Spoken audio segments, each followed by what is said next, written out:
Okay, Jen, you want to go ahead and get started? Absolutely. Hi, everybody. My name is, welcome, actually, everybody, to the GCAN webinar series event. My name is Jennifer Vreeland Dawson, Research Associate for GCOOS, and I'll be hosting today's presentation.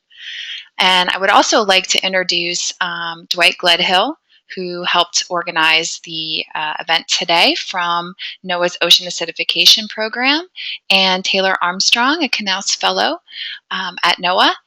And I'd like to begin by explaining first, for those who are not familiar, what GCAN actually is. So GCAN is the Gulf of Mexico Coastal Acidification Network, developed through a partnership between NOAA's Ocean Acidification Network, or OAP, and the Gulf of Mexico Coastal Ocean Observing System, or GCOOS. During our webinar events, we ask that everybody hit the mute button next to your name and that all questions wait until after the presentation. However, feel free to type in a question in the chat box throughout and I will read them after the talk. So this is exciting because this is our first webinar to kick off 2018. And with that, we have the pleasure of featuring GCOOS's Executive Director, Dr. Barbara Kirkpatrick's work titled Forecasting Every Beach, Every Day to Improve Public Health Information During Karenia Brevis Blooms. And with that, I'd like to introduce Dr. Kirkpatrick. Thanks, Jen, for the introduction, and thanks, Glenn, for helping set this up. Hello, everybody. I'm going to tell you about a project that I'm happy to be a part of, and I think it's fairly innovative, and I hope you find it interesting as well. First off, I want to acknowledge all my co-authors as you can see them, in particular Rick Stumpf, who's my co-investigator, and I suspect many of you might know his name up at NOAA in Silver Spring.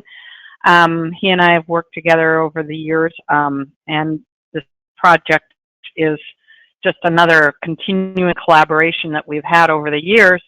And then colleagues at Mote Marine Laboratory here in Sarasota, Florida, which is actually where I'm sitting, and the Florida Department of Health, and then our colleagues at the NOAA lab in Beaufort, North Carolina, specifically Wayne Leidecker and his crowd. Okay, so there. And a lot of people leave this to the end of the talk, but I always like to put it up front to make sure, in particular when I'm at a timed event, I don't run out of time. So want to thank NASA's Health and Air Quality Program for funding this project. So with that, I know these are a little blurry, they get a little pixelated, but on the left is primarily the PI staff, and in the middle there, wearing the hat, is Rick Stumpf. Wayne Leidecker is to his right. Myself, Tracy Fanera from Mote Marine Laboratory. And I want to point out the guy in the front row in the blue t-shirt because he's been he's been very integral in this project, and that's one of the GCOOS data product developers, Bob Courier. And the folks on the right, I always like to point out the next generation. These are the people who are doing the bulk of the work, and they're from the Beaufort lab on the upper right.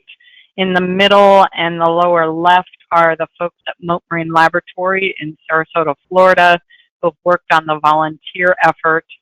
Alicia from Fish and Wildlife Research Institute, and Katie from the NOAA lab up in Silver Spring. Always like to put faces to names. So I suspect many of you are familiar with Karenia Brevis blooms. We get them around the Gulf of Mexico, from Mexico and Florida, so hit the Texas coast as well as Florida coast. We get annual blooms, and the bad guy in this whole thing are the brevetoxins that the organism produces, causes massive fish kills, birds, dolphins, manatees. As I'm sure most of you know, if shellfish becomes contaminated and we consume it, you can get neurotoxic shellfish poisoning. The good news is that commercial shellfish industry is very closely monitored and shut down at the earliest warnings of a red tide bloom. We do have some concern about recreational shellfishers and if they get adequate knowledge and warning. And where this project in particular is really focused and rather unique to different harmful algal blooms around the country and around the world is that brevetoxin becomes part of the marine aerosol and makes us sick. So again, the issue is that about 9% of the people in the country are asthmatic, and here I'm summing up about 10 years of research on this one slide.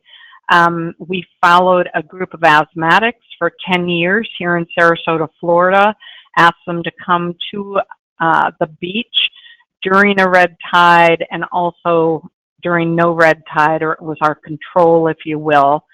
And sort of a snapshot of that research is that after a 1 hour exposure on the beach to the toxic aerosols, people who had asthma were symptomatic and also had decreased pulmonary function for 3 to 5 days after that 1 hour beach exposure. So it's a significant health concern. You can see we were also able to document increase in emergency room visits during for respiratory illness during a red tide. And there you can see on the slide some of the economic impacts as a result of that. Just over to the right, the pictures is actually the first study we did was an occupational exposure study in 2000 and 2001, and that's a Sarasota County lifeguard blowing into a pulmonary function machine. And on the lower right are the air quality monitors, so we actually could trap the toxins on air filters. They were processed by LCMS, and so we could actually get a dose of what people were exposed to on the beach. And these are pretty commonly used in air quality monitoring. So the current respiratory warning put out by the NOAA Harmful Algal Bloom Operational Forecast System, hopefully most of you are familiar with that. But the problem is the current science is that the warnings are at the county level. And here in Sarasota County, for example, we have 6 public beaches. And so if you just get a warning that the toxic aerosols might be in Sarasota County, the not very good spatial coverage to allow you to decide if there's a beach that's safe for you to go to if you have asthma that day. The Karenia blooms are very patchy, so one beach can be impacted, and a couple kilometers up the coast, a beach can be clear. The bloom that we've been having for the last few months is almost a really classic example of patchy impacts from day to day and beach to beach. Okay, and here, hopefully you've seen the NOAA HAB forecast system.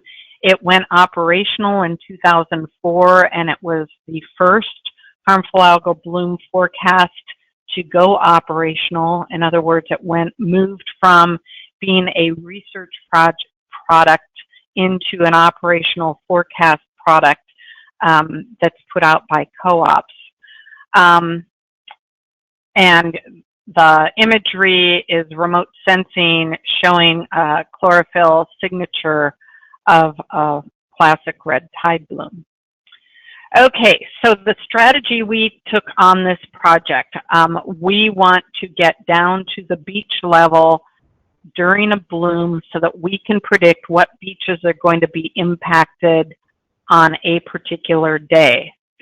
I'll go over each one of these in one at a time, but Rick's shop in particular has been working for many years on remote sensing and identifying Karenia blooms from satellite imagery.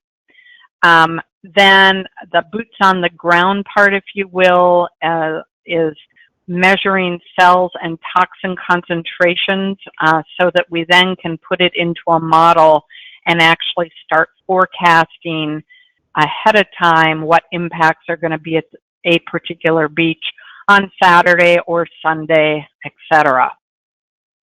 So this is sort of talking out of my comfort zone. Again, this is Rick Stump's shop up in Silver Spring that is looking at ocean color satellite data and honing or getting a more sophisticated algorithm to look at these Karenia blooms from satellites.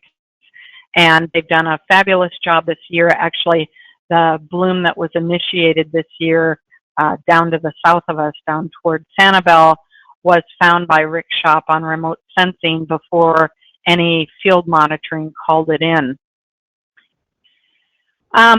This is, I think, kind of the neat, cool, fun part of the project. So we need to increase field observations, both temporally and spatially. As you probably know, the traditional way for reporting Karenia blooms and most harmful algal blooms is by microscopic cell count. The problem with that is it requires a fairly high level of training to identify the cells, and it also requires a fairly sophisticated microscope to do that. So we decided to build a better mousetrap, if you will, and in this picture here, you can see it's just a standard, pretty basic $250 microscope off the shelf. Here is a specially designed and printed, 3D printed adapter to sit on the ocular of the microscope, and then the iPod fits nicely into the case or the adapter here. And the camera, the key part here is that the camera of the iPod and the camera of the the ocular of the microscope have to line up very carefully, so that instead of people counting cells, what we ask them to do is take a short video of a water sample. Karenia brevis has a fairly unique swimming behavior, and we've been able to what's the word I want to use? Use that swimming behavior to our advantage. And so over here, you can see a volunteer zooming in to get a good quality picture before they take a video of it. Okay, so I'm hoping a few people on the call have seen this show called Persons of Interest. The basic idea is New York City is outfitted with lots and lots of cameras that allow a very smart computer to track down like the bad guys and catch them. So we changed that. Instead of persons of interest on this project, we like to call it dinoflagellates of interest. And that's been our strategy, using facial recognition software in these videos that the volunteers beam up to the GCOOS website to identify Karenia for us. Okay, now hopefully in this slide the video is going to run. So this is an example of a Karenia brevis bloom sample video that was taken by a volunteer. And as is it going to work? Oh, shoot. Hang on. Got to go back. Sorry. Let's see if I can make this run. Yeah, okay. So here you can see the green boxes, the facial recognition software, and the deep learning is identifying the boxes identified with the green box as a Karenia brevis cell. And then over here you can see ones that are boxed in red, and the software is saying, no, that's not a Karenia brevis cell, that's detritus in the water, or it could be another phytoplankton or so on. Up here, you can see that we have an estimated cells per liter, and this is a rather thick sample, as you can see, but it automatically calculates a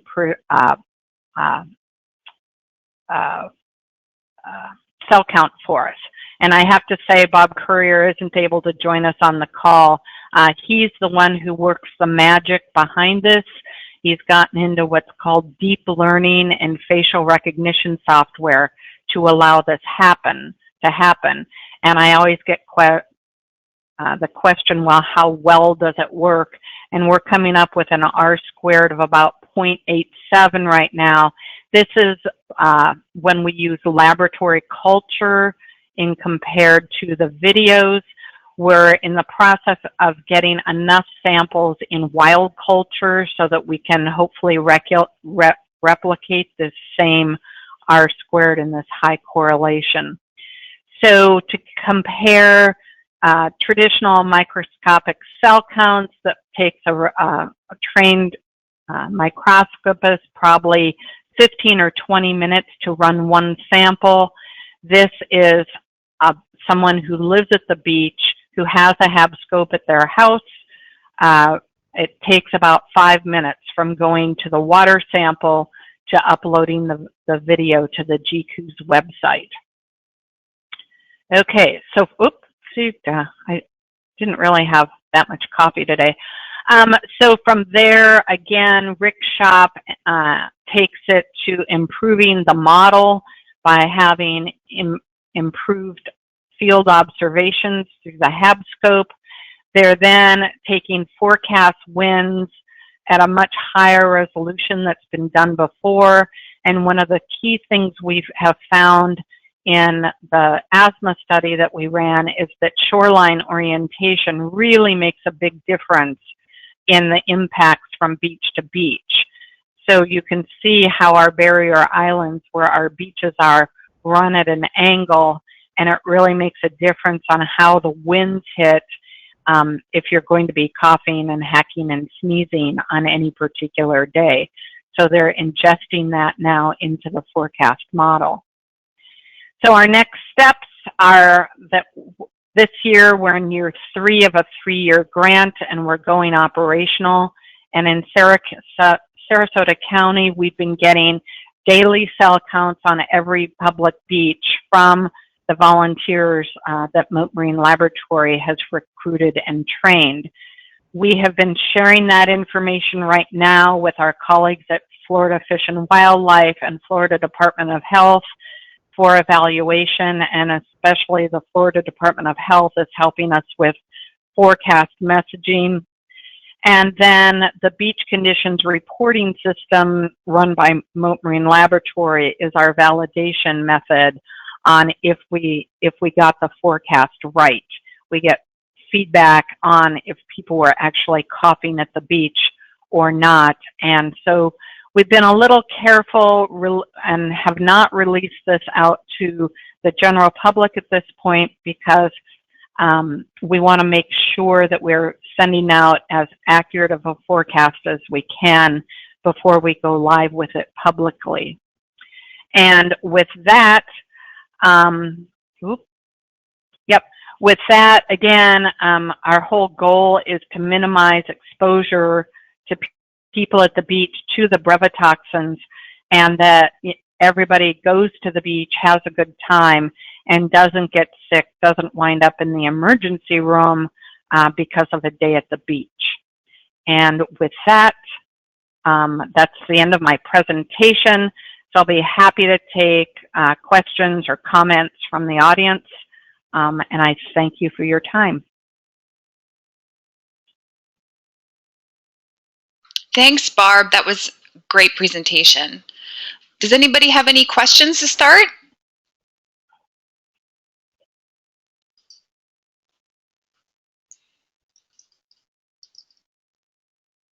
Anybody have any questions to finish? Funny, funny.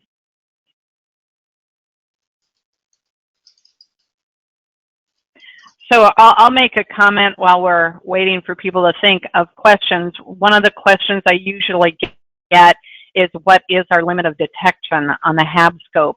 And it's currently right at about 50,000 cells per liter. And as you may know, the threshold to close shellfish beds for Karenia brevis blooms is 5,000 cells per liter. So the point of this project is not to be at the regulatory level. The point of this project is when we do have a bloom going on to be able to forecast the intensity from beach to beach. We hope we can bring that down with a little bit more work, but I highly suspect that we won't get down to the regulatory level of 5,000 cells per liter.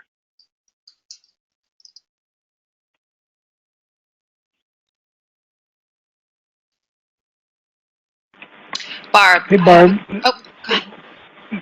Go ahead. Go ahead. Sorry. I have a question. A question came in. Are you able to use this as a marker for OA?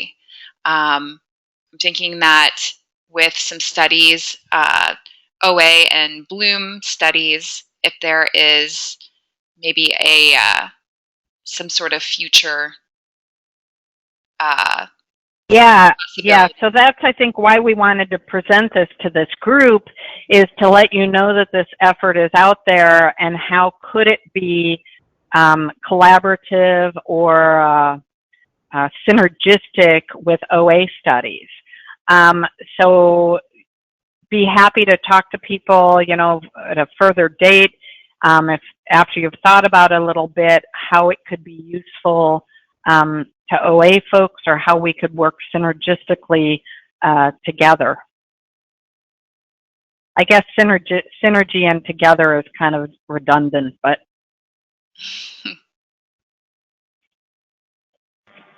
Yeah, so Barbara, I think, so this is Dwight. One thing I'd be interested to do is, do you have archives of the data reports that have been coming in, the dates and the times when you've identified presence or absence? I mean, is it just a live reporting operational product, or is there any archive that we can dip into? No, it's all stored on, it's all stored on the GCOOS website. I can send the link out to everybody. I mean, it's up there for everybody to see. What we don't have archived up there yet is our lab comparison of videos versus actual taxonomic cell counts. We do have a paper in progress as well validating the method. But yeah, all that's open source.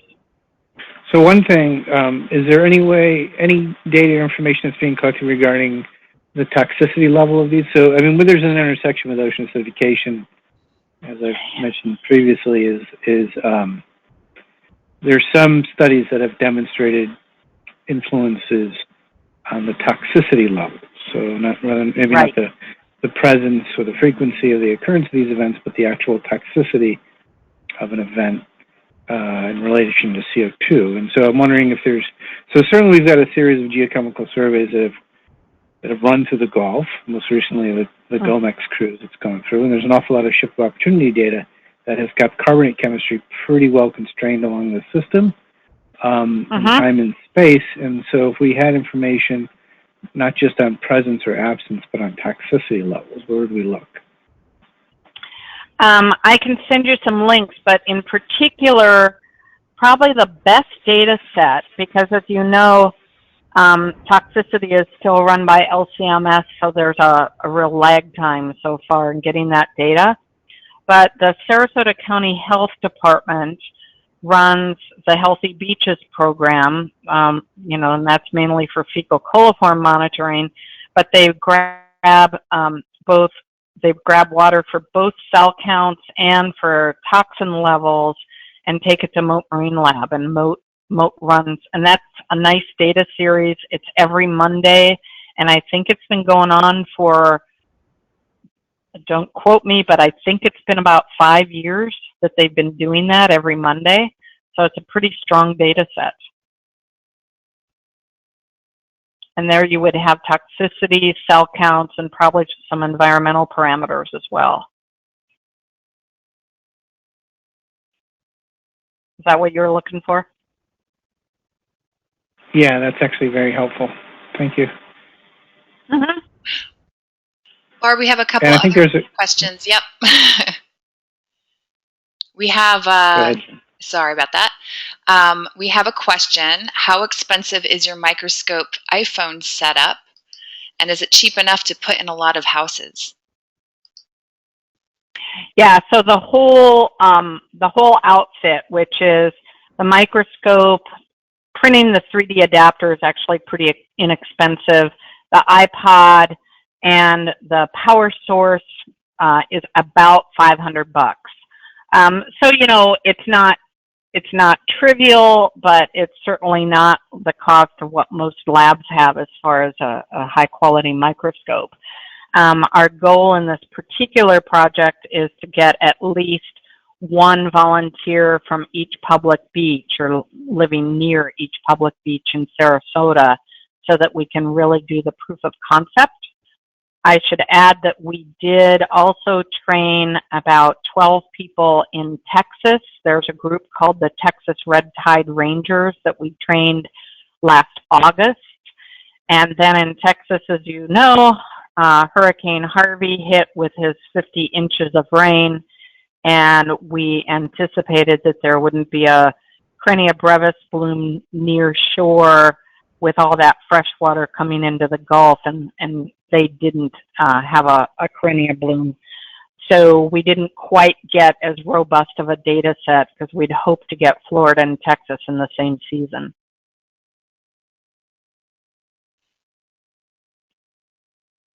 Great. And then we have another question.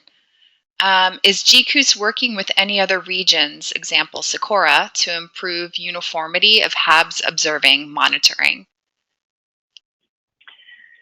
Yeah, so I guess we're working with all the regional associations on transferring of research products, forecasting products to go to operation.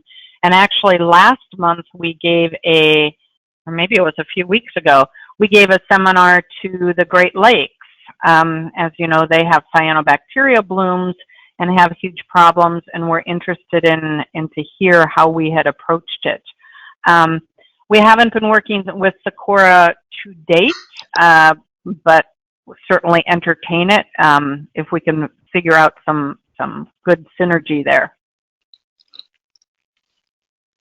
Barb, this next question kind of goes into your talk at Great Lakes, but another question is, can this microscope be programmed to recognize other algal species?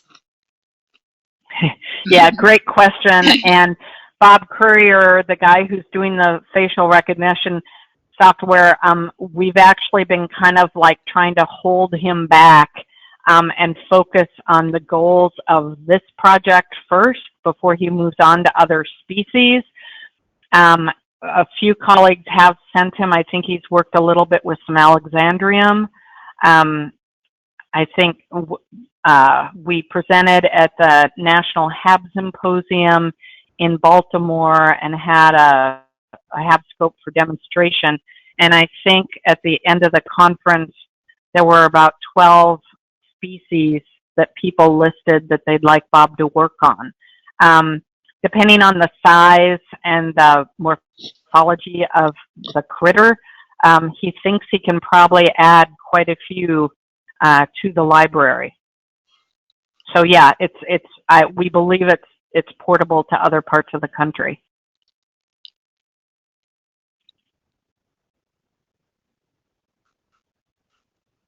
Great. I don't see other questions coming in. Does anybody have another question? Give you a minute to reply.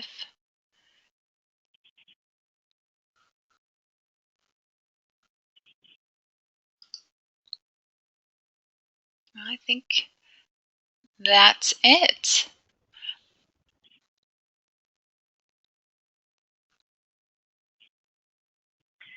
And I have to. Go ahead. I have to apologize, Dwight. Did I call you Glenn when I started out? If I did, sorry. You know, it's remarkable. Over the course of my life, you would not believe how many times I've been referred to as Glenn. Well, I know you're Dwight. I know you're Dwight. Oh, no, it's okay. It's like my second name. I don't know why. Okay. No problem. No, I think this is good. And if anybody has any other additional questions and they want to reach out to us offline, feel free to contact myself directly, and I can get those questions delivered to Dwight or Barb. My email address is jen.vreeland, V as in Victor, REELAN as in Nancy, D as in David, at GCOOS.org. And with that, I believe this is a wrap up. And I want to thank everybody who participated today for all, and again, if you are interested in more about what GCAN is up to, you could check us out on GCOOS's website under Ocean Acidification tab. And you can also find out information on NOAA's OAP website. So with that, I thank you. And that's a wrap.